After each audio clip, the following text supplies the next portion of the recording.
Evening student. तो आज हम स्टार्ट करेंगे class of physics chapter first का next topic electric field intensity. आज हम स्टडी करेंगे इलेक्ट्रिक फील्ड इंटेंसिटी। कल हमने जो स्टडी किया था electric field, what is electric field? The space around the charge at which a test charge experiences some force। Source charge के चारों तरफ का वह क्षेत्र जहाँ पे एक टेस्ट चार्ज कुछ फोर्स का अनुभव करता है वह फील्ड इलेक्ट्रिक फील्ड कहलाता है। क्लियर है? तो कल हमने डिस्कस किया था। आज हम पढ़ेंगे इलेक्ट्रिक फील्ड तो होगी लेकिन किस जगह पे कितनी फील्ड होगी इसकी स्टडी करना है। मीन्स आज जो हम स्टडी करेंगे इलेक्ट्रिक फील्ड इंटेंसिटी कहेंगे उसे। आपको चार्ज के पास या दूर कहीं पे भी जहाँ पे फील्ड है ये जानना है कि फील्ड कितनी है। ये जानने के लिए हमें पढ़ना है इलेक्ट्रिक फील्ड इंटेंसिटी। हेडिंग लगाएंगे सभी लोग, electric field intensity. Electric field intensity और field strength. Electric field strength भी बोलते हैं। फील्ड स्ट्रेंथ, फील्ड की स्ट्रेंथ कितनी है, किस जगह पे कितनी फील्ड है और उस फील्ड की स्ट्रेंथ कितनी है। तो हमें ये जानना है कि जो हमारी फील्ड है वो कहाँ पे कितनी है, उसकी स्ट्रेंथ कितनी है, इंटेंसिटी उसकी जाननी है, कहाँ पे ज़्यादा है कहाँ पे कम है। क्लियर है? तो इस हेडिंग से समझ में आ रहा है कि फील्ड की intensity point two point change हो रही होगी, पॉइंट टू पॉइंट चेंज हो रही होगी। जैसे जैसे हम सोर्स चार्ज से दूर जाएंगे फील्ड इंटेंसिटी हमारी घटती चली जाएगी और एक ऐसा स्थान आएगा जहाँ पे फील्ड जीरो हो जाएगी, वहाँ पे फील्ड इंटेंसिटी भी जीरो हो जाएगी। यदि हम मान लेते हैं तो इलेक्ट्रिक फील्ड इंटेंसिटी या फील्ड स्ट्रेंथ क्या है, सबसे पहले इसको डिफाइन करते हैं। इसके डेफिनेशन लिखेंगे। द फोर्स, इंटेंसिटी जानने के लिए हमें ये जानना पड़ेगा कि फोर्स कहाँ ज़्यादा लग रहा है कहाँ कम लग रहा है। इसे चेक करने के लिए हम लोग एक टेस्ट चार्ज लेते हैं, ठीक है ना। The force per unit test charge, test charge, the force per unit test charge is called electric field intensity। Force per unit test charge is called electric field intensity। It is denoted by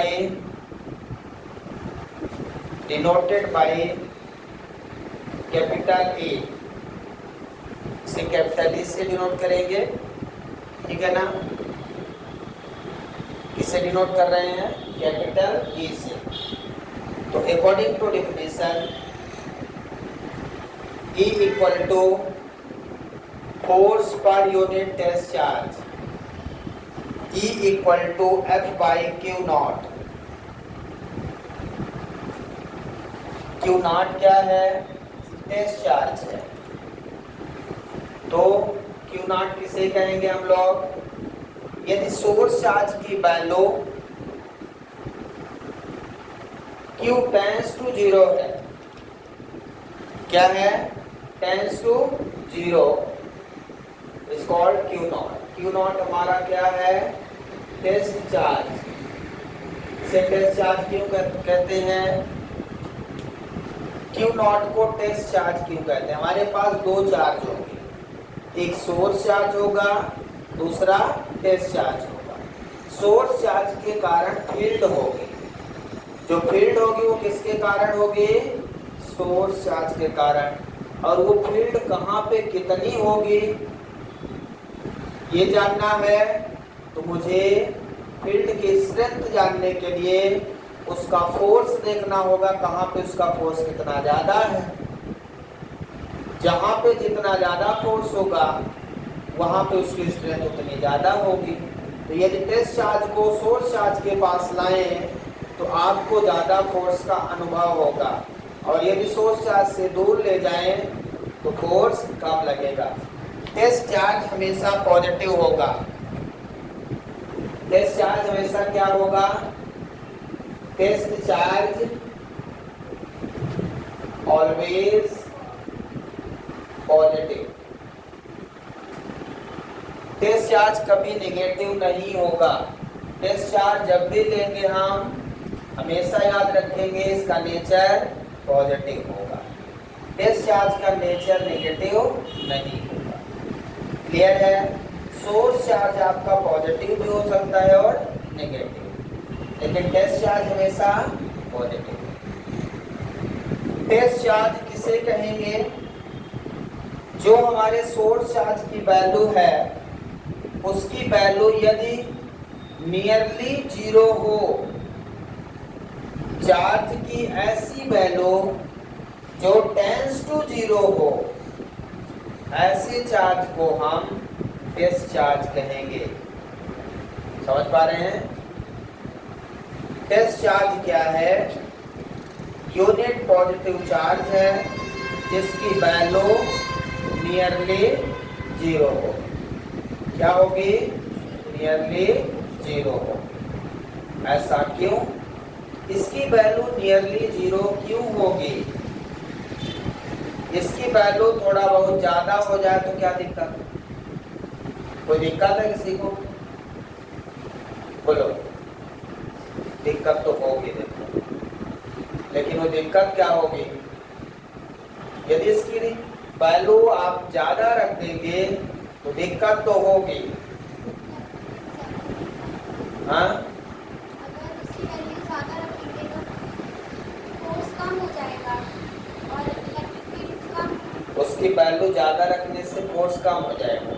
force के inversely force से divide हो जाएगा ना।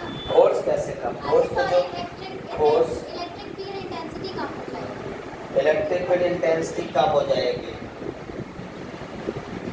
अब आपको ध्यान देना है, पहला पॉइंट आपको इसमें ये याद रखना है कि टेस्ट चार्ज की वैल्यू टेंस टू जीरो होगी। टेंस टू जीरो का मतलब वैल्यू जीरो की तरफ अप्रोच होगी, ना कि जीरो होगी। Q not equal to zero नहीं लिख सकते। जब भी लिखना है क्यू टेंस टू जीरो होगा। यदि क्यू टेंस टू जीरो है तो वही चार्ज क्यू नॉट कहलाएगा। किसी चार्ज की वैल्यू टेंस टू जीरो है वो चार्ज टेस्ट चार्ज कहलाएगा। लेकिन क्यू टेंस टू जीरो रखने का मतलब क्या? क्यू नॉट को टेंस टू जीरो रखने से कोई एडवांटेज है, कोई फायदा है, या बस ऐसे ही रख देंगे? हमारी मर्जी, क्योंकि बुक में लिखा है तो हम भी लिख दिए। बुक में लिखा है क्यू जीरो, जिसे टेस्ट चार्ज कहते हैं, लेकिन क्यू जीरो की वैल्यू जीरो क्यों रखेंगे? आइए इसे समझते हैं। यहाँ तक समझ में आ गया आपको? अब हम बात करेंगे, लिख लिया आपने ये पूरा? हम इस क्वेश्चन पे हैं कि एक सोर्स चार्ज है, ये सोर्स चार्ज है। अब ये अपने चारों तरफ फील्ड प्रोड्यूस करेगा ऐसे। यदि ये पॉजिटिव चार्ज है तो क्या करेगा? ये अपनी फील्ड चारों तरफ रेडियली आउटवर्ड प्रोड्यूस करेगा। इस चार्ज को हम सोर्स चार्ज कहते हैं। क्लियर है? समझ में आ रहा है क्या? अब क्या करना है?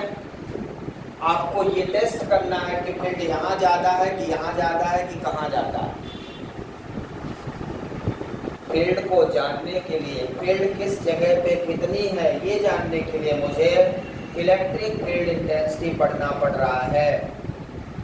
ठीक है, जैसे ये फैन चल रहा है मान लीजिए, तो मुझे ये पता करना हो कि इसकी हवा कहाँ लग रही है, तो कैसे जानेंगे हम? हमको चल के जाना पड़ेगा कि मैं खड़े खड़े बता दूंगा यहाँ ज़्यादा है, यहाँ ज़्यादा है? बता सकता हूँ क्या?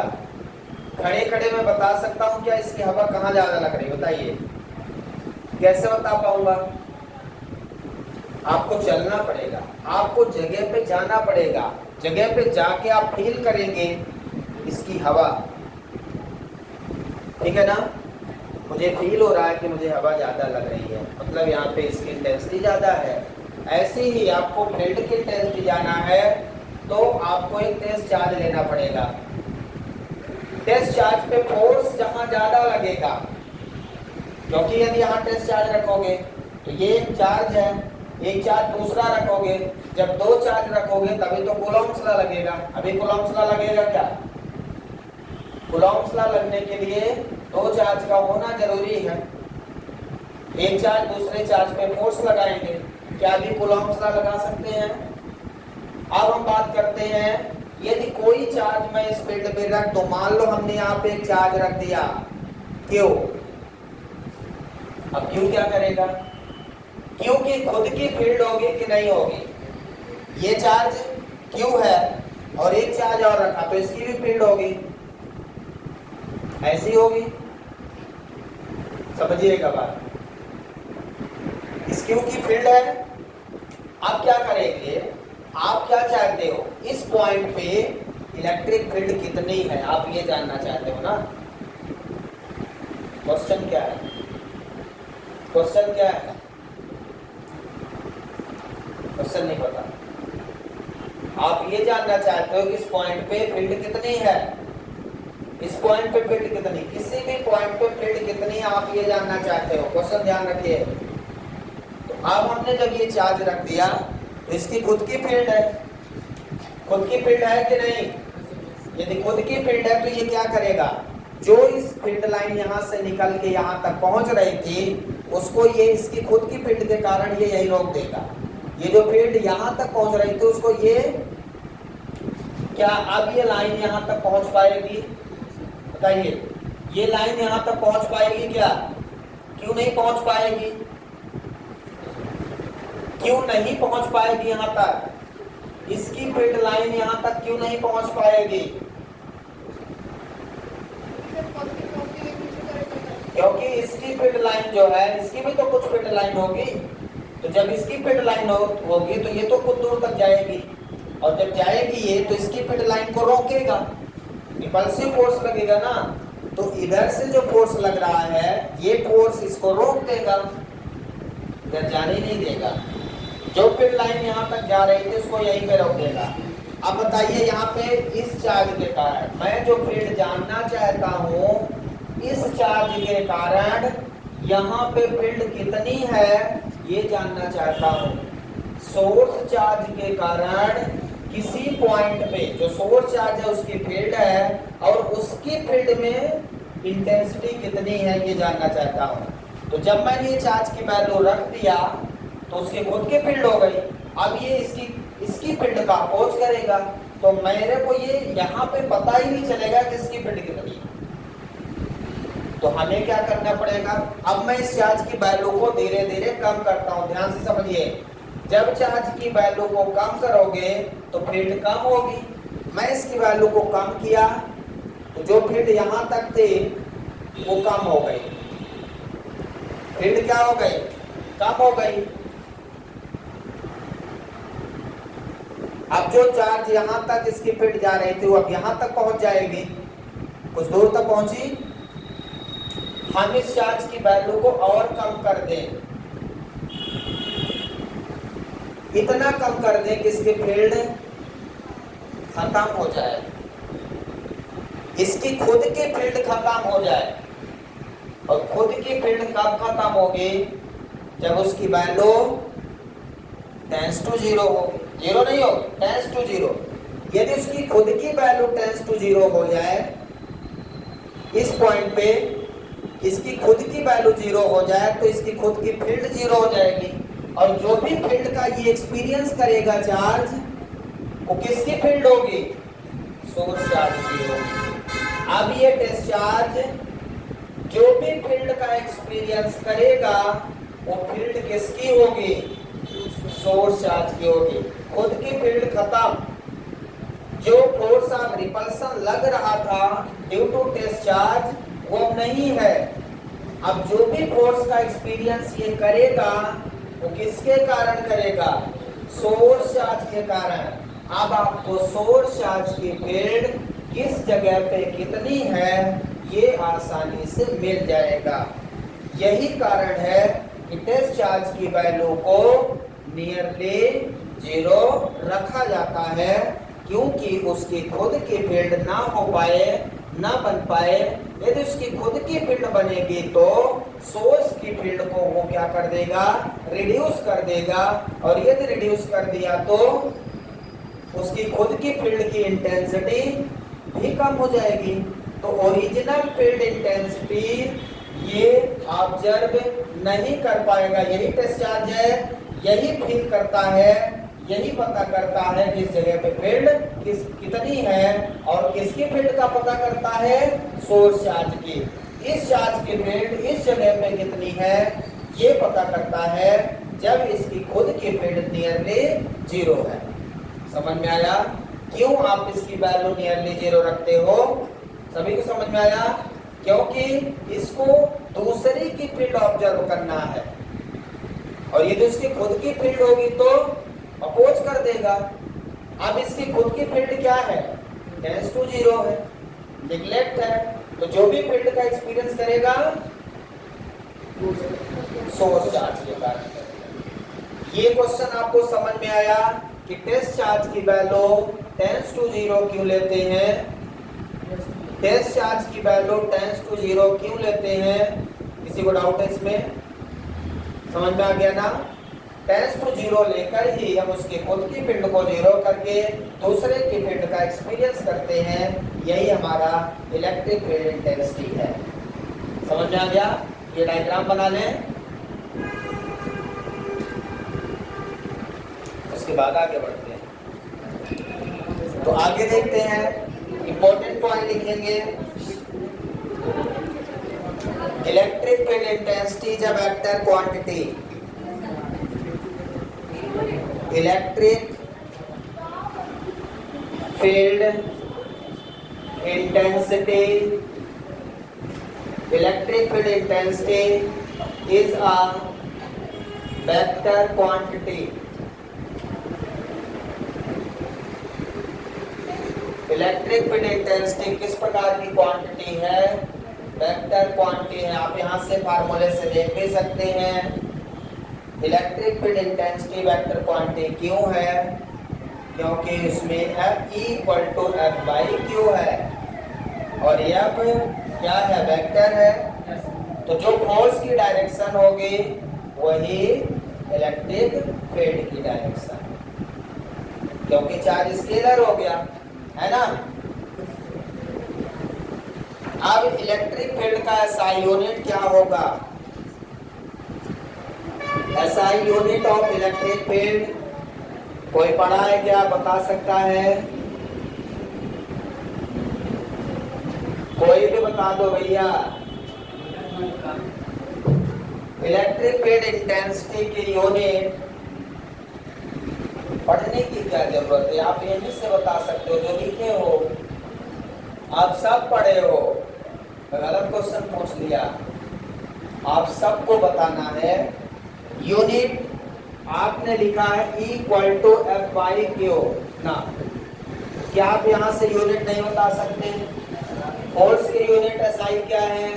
न्यूटन। चार्ज की यूनिट कूलम। तो SI यूनिट क्या हो जाएगी? न्यूटन पर कूलम। ठीक है ना? न्यूटन पर कूलम किसकी यूनिट हो गई? इलेक्ट्रिक फील्ड के। सबको फार्मूला दिख रहा है? Equal to F by Q not से दिख रहा है कि इलेक्ट्रिक फील्ड की यूनिट क्या होगी? फोर्स की SI यूनिट न्यूटन, चार्ज की SI यूनिट कूलम, न्यूटन पर कूलम। क्या आपको पता है इलेक्ट्रिक फील्ड की 2 यूनिट होती हैं? इलेक्ट्रिक फील्ड की 2 यूनिट होती है। एक यूनिट और है, उसे वोल्ट पर मीटर कहते हैं। ये कब आता है? ये आगे आएगा जब हम फार्मूला कैपेसिटर का पढ़ेंगे, इक्वल टू V/D। जब हम फार्मूला पढ़ेंगे electric field equal to potential upon distance between 2 parallel plate, तब इस फार्मूले के हिसाब से इलेक्ट्रिक फील्ड की यूनिट क्या बनेगी? वोल्ट पर मीटर। V मतलब पोटेंशियल डिफरेंस। B क्या है यहाँ पे? पोटेंशियल डिफरेंस है।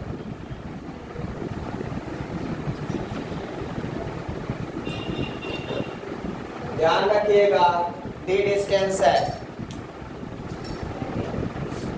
तो आपको इतना ध्यान रखना है कि इलेक्ट्रिक फील्ड की 2 SI यूनिट है। कौन कौन से? न्यूटन पर कूलम, दूसरी वोल्ट पर मीटर। अब ऑब्जेक्टिव में इलेक्ट्रिक फील्ड की यूनिट बहुत कॉमन आती है और ऑप्शन ए में रहता है न्यूटन पर कूलम, ऑप्शन बी में रहता है वोल्ट पर मीटर, ऑप्शन सी में रहता है both A and B, option D में रहता है नन ऑफ द अबव। और हम ए लगा के चले आते हैं। माइनस, हमें लगता है कि हम तो पढ़ के आए अभी अभी इलेक्ट्रिक फील्ड की यूनिट न्यूटन पर कूलम, जो सही है, सही तो है लेकिन उसके आगे भी सही है और उसके आगे भी सही है। तो ए और बी दोनों सही है। इसके लिए आपको ए में नहीं टिक करना है, आपको सी में टिक करना है। इस बात का विशेष ध्यान देना, 90% बच्चे तुरंत पहले ऑप्शन पढ़ते हुए टिक करके आगे बढ़ जाते हैं, आगे वाले ऑप्शन पे ध्यान नहीं देते। इसलिए जब कभी 2 यूनिट हो तो आपको पूरे ऑप्शन पढ़ने हैं, जल्दीबाजी नहीं करना। क्लियर है सभी को? तो इलेक्ट्रिक फील्ड की कितनी यूनिट आपको मैंने बताया? 2 यूनिट। पहले न्यूटन पर कूलम, दूसरी वोल्ट पर मीटर। ये भी प्रूव करूंगा, इक्वल टू V/D कैसे आएगा, आगे हम इसे प्रूव करेंगे, फिर इसकी यूनिट बन जाएगी वोल्ट पर मीटर। जब हम अगला चैप्टर पढ़ेंगे पोटेंशियल, तब, अभी नहीं पढ़ेंगे ये, क्योंकि वो पोटेंशियल का रिलेशन है। समझ में आया क्या? तो ध्यान रखेंगे, पहला पॉइंट क्या मैंने बताया, इलेक्ट्रिक फील्ड की एसआई यूनिट क्या है? न्यूटन पर कूलम या वोल्ट पर मीटर। सीजीएस लिखिए, CGS unit of electric field intensity is, of course का CGS क्या होता है? टाइम। और चार्ज का CGS यूनिट किसी को याद है? चार्ज का CGS unit stat coulomb. F coulomb या नहीं बोलिएगा, वो भी CGS है, वो मैग्नेटिक फील्ड में यूज होगा। तो क्या लिखूंगा? Stat coulomb. So what is the CGS unit of electric field? Time पर स्टैट कूलम। ठीक है, किसी कोई डाउट है? इसके बाद dimensional formula, dimensional formula of electric field.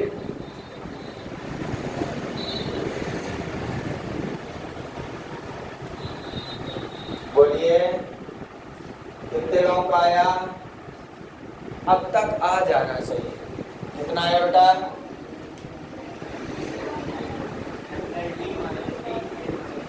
Vote. ऐसे ही आंसर आना चाहिए। इतना इजी जो है, आप नहीं भी याद है तो निकाल सकते हो, देखने की कोई आवश्यकता नहीं। यदि आपको अभी तक फोर्स का डायमेंशन ना याद हो, कोई मतलब जिंदगी का चार्ज का ना याद हो, खत्म जिंदगी। क्या करोगे? जिसे फोर्स का ना याद हो, जिसे चार्ज का ना याद हो,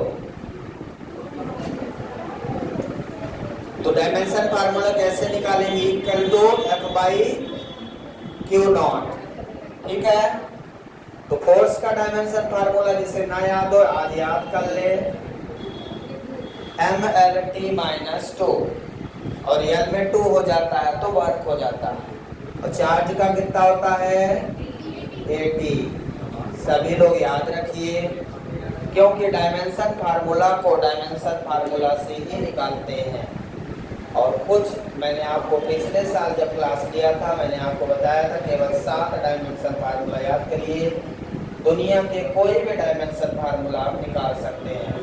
ओनली 7 डायमेंशनल फार्मूला यूज करके संसार के कोई भी डायमेंशन फार्मूला, अब यदि 7 ना याद हो जिसे,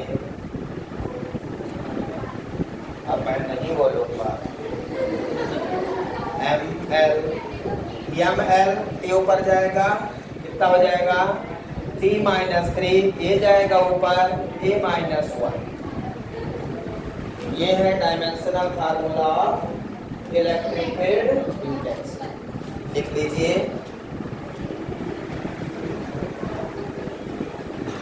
ठीक है। हाँ, इलेक्ट्रिक फोर्स कितना होगा? इलेक्ट्रोस्टैटिक फोर्स या इलेक्ट्रिक फोर्स,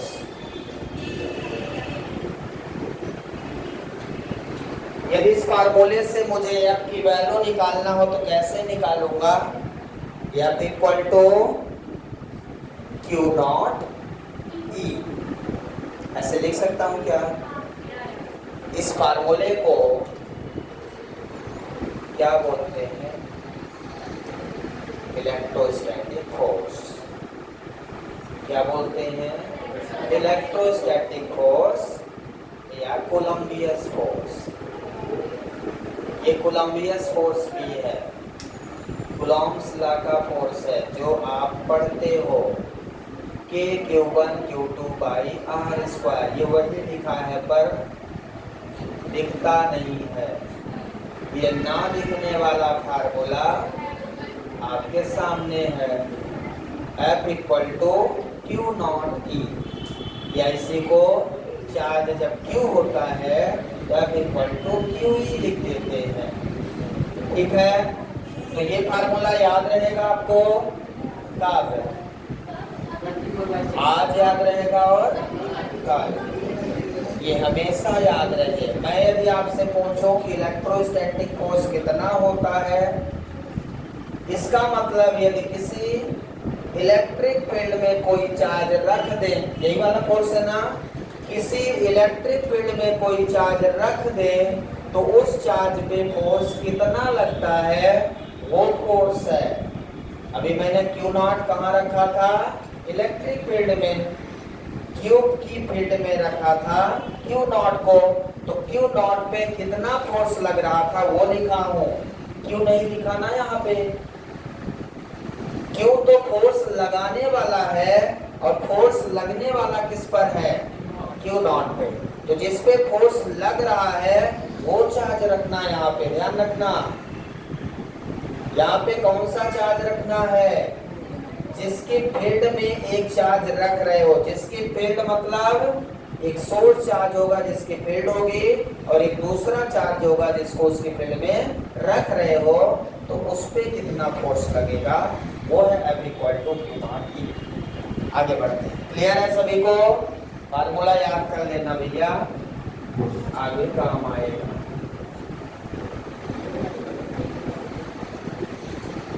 अगली हेडिंग है electric field intensity due to point charge. Electric field intensity due to point charge. Very most important formula है, ये शुरुआत हो गई है फार्मूले की। इलेक्ट्रिक फील्ड इंटेंसिटी एक पॉइंट चार्ज के कारण हम लोग आज निकालेंगे और फिर आगे आने वाले समय में मल्टीपल चार्जेस के कारण फील्ड इंटेंसिटी निकालेंगे। जैसे दो चार्जेस के कारण कूलॉम्स लॉ हमने लगाया था, फिर मल्टीपल चार्जेस के कारण हमने प्रिंसिपल ऑफ सुपरपोजिशन लगाया था, रिजल्टेंट फोर्स निकाला था। वैसे ही जब कई सारे पॉइंट चार्ज हो जाएंगे तो आपको नेट इलेक्ट्रिक फील्ड निकालना पड़ेगा। क्या निकालना पड़ेगा? Net electric field. तो अभी हमारे पास कितने चार्ज हैं?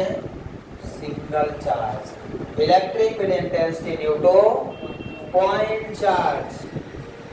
क्लियर है? अब हम क्या करेंगे, सबसे पहले एक पॉइंट चार्ज रखते हैं।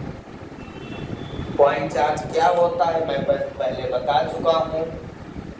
जब चार्ज की वैल्यू उन चार्जेस के डिस्टेंस के रिस्पेक्ट में बहुत कम हो जाए तो उस चार्ज को हम पॉइंट चार्ज बोलते हैं। तो हम यहाँ पे एक चार्ज रखते हैं जो पॉइंट चार्ज है, जिसे हम सोर्स चार्ज ले रहे हैं।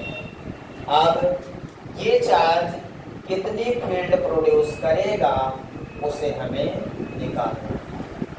क्लियर है? जब भी मैं कोई पॉइंट चार्ज बनाऊंगा तो आपको इतना ध्यान रहे, कभी भी एक चार्ज मैं रखूं तो आपको याद रहे कि वो हमेशा फील्ड प्रोड्यूस करेगा, मैं बनाऊं या ना बनाऊं। एक चार्ज, पॉजिटिव चार्ज अपने चारों तरफ हमेशा फील्ड प्रोड्यूस करेगा। अब हम लोग क्या करेंगे, आगे जब डेरिवेशन करेंगे तो एक डायरेक्शन में फील्ड बना देते हैं। मान लो इस डायरेक्शन बना दिया, इधर नहीं बनाया। क्यों नहीं बनाया? क्योंकि एक जगह पे कहीं फील्ड निकालना है। यदि मुझे यहाँ पे फील्ड निकालना है तो इस डायरेक्शन में बनाने की कोई जरूरत नहीं है।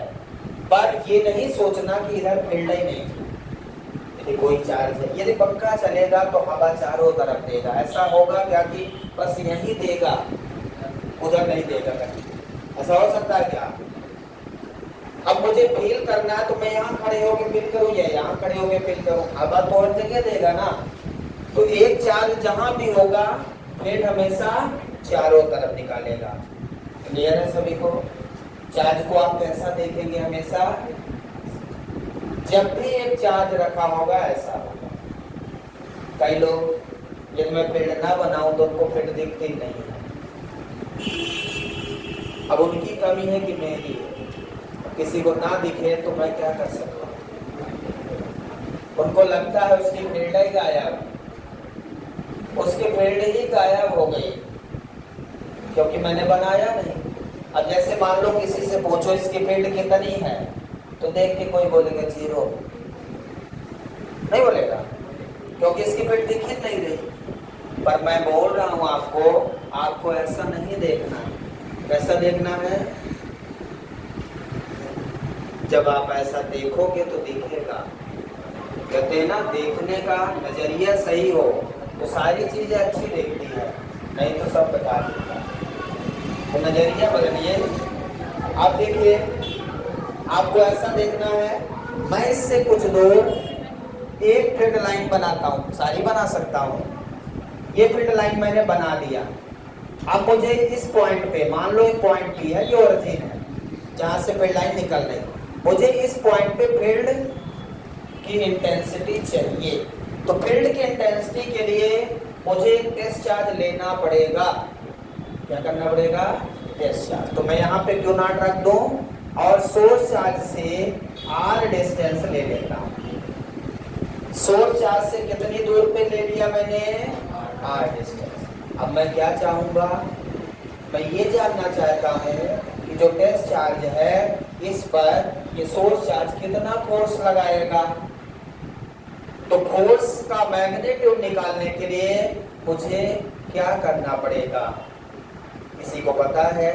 फोर्स का मैग्नीट्यूड निकालने के लिए मुझे कूलॉम्स लॉ लगाना होगा। कई लोग सोचने लगे क्या लगाने भाई, यहाँ तो कोई दिख नहीं रहा, अभी यहाँ थोड़ी दिखेगा कुछ।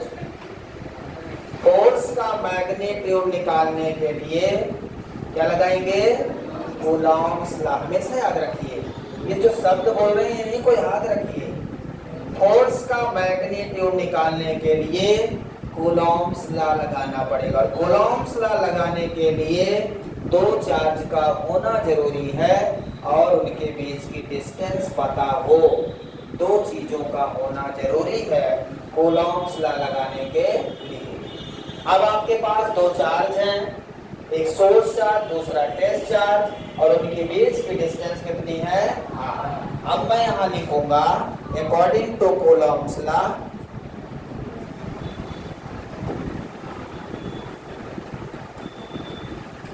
the magnitude of force, the magnitude of force between Q and Q naught, Q और Q naught के बीच का मैग्नीट्यूड ऑफ फोर्स कितना होगा? According to Coulomb's law, Coulomb साहब कहते हैं कि F equal to K Q1 Q2 by R square. अब देखो यहाँ कुछ लोग देख रहे हैं Q1 कहाँ है, उनको Q1 नजर नहीं आता, Q2 कहाँ है वो भी नजर क्या आता है। देखिए यहाँ पे Q1 का मतलब हमेशा Q1 नहीं रहेगा, पहला चार्ज को Q1 दूसरे चार्ज को Q2 लेते हैं। तो यहाँ सोर्स चार्ज को क्या ले लें? Q1 मतलब Q, दूसरा चार्ज क्या है? Q नॉट डिवाइडेड बाई उनके बीच का डिस्टेंस का स्क्वायर। K की वैल्यू क्या होती है? 1/4 pi epsilon naught Q not divided by R square. ये कूलॉम्स लॉ लगा दिया क्या हमने? दिख रहा है आपको? क्या लगा दिया? Coulomb's law. अब क्या हम ऐसा कर सकते हैं कि इस Q नॉट को यहाँ डिवाइड कर दें? किसी को समझ में आ रहा? Q नॉट को क्या करें? देखिए F इक्वल टू कितना लिख दिया हमने? समझने का प्रयास करना है। 1/4 pi epsilon naught Q not divided by R square. कई लोग सोच रहे होंगे डिवाइड कैसे करें, बहुत ज्यादा दिमाग नहीं लगाना है। इस Q नॉट को उठा के ऐसे डिवाइड कर देना है, या तो डिवाइडेड बाई बोथ साइड कर दो Q नॉट से, जैसा आपको इजी लगे। तो इस Q नॉट को ऐसे नीचे डिवाइड कर लें, क्या आ जाएगा? F by Q naught equal to, ये क्या है? F बाई Q नॉट क्या है? पढ़ा है?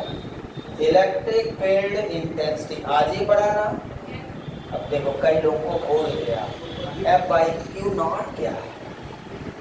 अभी लिखा कॉपी में, देखिए E equal to F by Q naught लिखा होगा, तो मैं F बाई Q नॉट को E लिख सकता हूँ।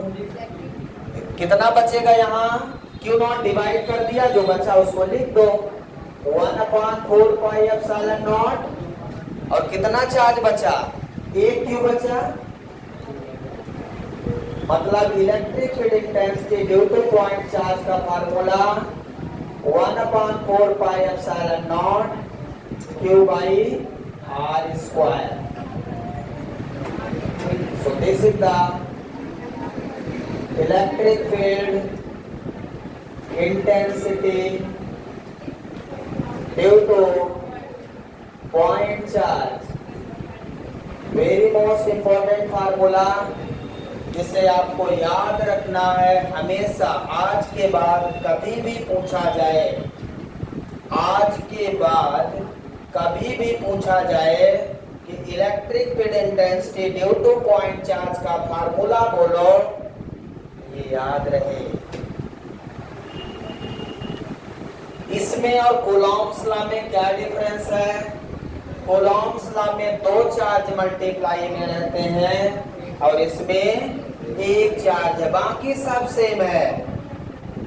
के Q1 Q2 by R square, इसमें KQ बाई आर स्क्वायर, एक सिंगल चार्ज और वो भी सोर्स चार्ज रहेगा। कौन सा चार्ज रहेगा? सोर्स चार्ज, इसके कारण फील्ड होगी। क्लियर है सभी को? तो electric field intensity due to point charge का फार्मूला सभी को याद रहना चाहिए। आज के बाद तुरंत याद कर लीजिए, मन से याद करिए, दिमाग का यूज करिए, याद हो जाएगा। अब इसका ग्राफ बना दें, इलेक्ट्रिक फील्ड वर्सेस आर का ग्राफ, मतलब फील्ड किस प्रकार से डिस्टेंस के रिस्पेक्ट में चेंज हो रही है। तो यदि मैं आपसे पूछूं कि फर्स्ट ले लो, मैं आपसे पूछता हूं कि यदि r इक्वल टू 0 है, r इक्वल टू 0, तब हमारी फील्ड कितनी होगी? r इक्वल टू 0 प्रैक्टिकली समझिए। r इक्वल टू 0 का मतलब एट द चार्ज, जहां पे आपका चार्ज है। देखिए मैंने ऐसे r लिया था ना यहाँ पे, अब r को 0 कर दिया तो ये पॉइंट कहाँ खिसक के आ गया? यहाँ पे सोर्स चार्ज, मतलब चार्ज के ऊपर किसी चार्ज पर इलेक्ट्रिक फील्ड इंटेंसिटी कितनी होगी? Electric field intensity, electric field intensity on the charge not defined, not defined. किसी चार्ज के ऊपर इलेक्ट्रिक फील्ड डिफाइन नहीं है, उसके खुद के ऊपर कोई फील्ड डिफाइन नहीं है, फील्ड नहीं है। उस चार्ज से चाहे कितनी भी छोटी डिस्टेंस क्यों ना हो, वहां पे फील्ड है, ना कि उस चार्ज के ऊपर। r उस चार्ज की डिस्टेंस r इक्वल टू 0, मतलब कोई डिस्टेंस नहीं, मतलब उसी चार्ज के ऊपर r इक्वल टू 0 रखोगे, यहाँ इंफिनिटी मिलेगा। इक्वल टू क्या मिलेगा? 1/0, मतलब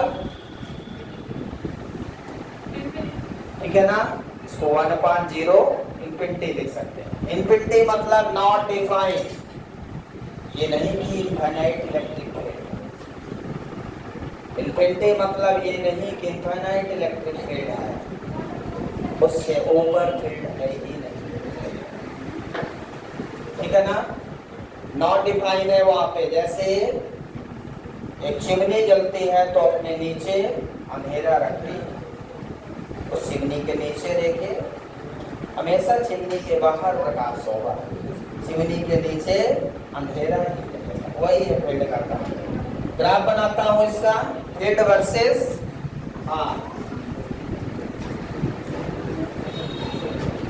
इलेक्ट्रिक फील्ड वर्सेस आर का ग्राफ देखिए।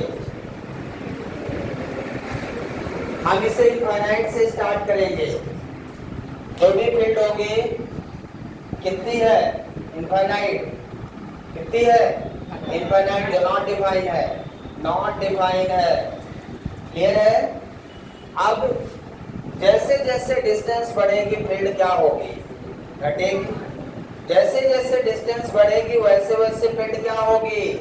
घटेगी। तो field intensity inversely proportional to square, इस तरह से आपकी फील्ड जो है डिक्रीज होती चली जाएगी। Inversely proportional to 1/r²। का ग्राफ बनेगा। ग्राफ याद रखना है, कंपटीशन में डायरेक्ट ग्राफ पूछता है, आपको ग्राफ देख के आंसर बताना होता है कि ये ग्राफ स्क्वायर का है कि क्यूब का है कि फील्ड का है। अब यदि इसको वेक्टर फॉर्म में लिखेंगे तो आर कैप लगा देंगे, बस इतना सा काम रहेगा, ठीक है ना। इलेक्ट्रिक फील्ड अभी हमने मैग्नीट्यूड में लिखा, यदि वेक्टर फॉर्म में लिखेंगे तो क्या लिख देंगे, लिख दो कि बन जाएगा, ठीक है। Thank you, have a nice day.